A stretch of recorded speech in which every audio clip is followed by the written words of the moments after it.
Evforija ob domnevnem padcu gospodarskih, socialnih, moralnih in političnih vrednot v Sloveniji je dosegla svoj vrh 26. februarja, ko je izvenparlamentarna stranka NSI napovedala ustanovitev zbora za vrednote. V NSI so ugotovili, da se Slovenija v zadnjem času sooča s številnimi krizami, predvsem pa izpostavlja moralno krizo in krizo družine. Ključ do ustreznih rezultatov je po mnenju NSI v zboru za vrednote, ki se bo zavzemal za resnico, poštenost, domoljubje in solidarnost med ljudmi. Močne besede, ki pa po mnenju Mlade liberalne demokracije na zbor za vrednote mečejo močno senco dvoma. Parlamentarno obravnavo je včeraj stopil družinski zakonik.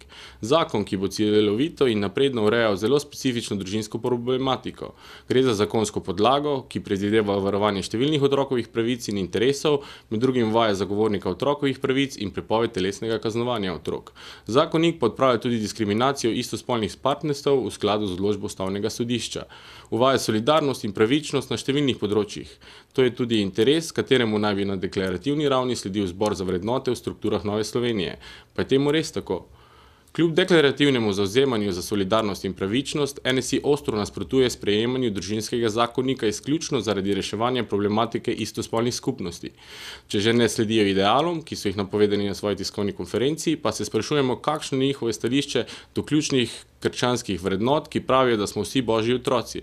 Zakaj to isto ne velja za že tako stigmatizirane skupine, kot so homoseksualci?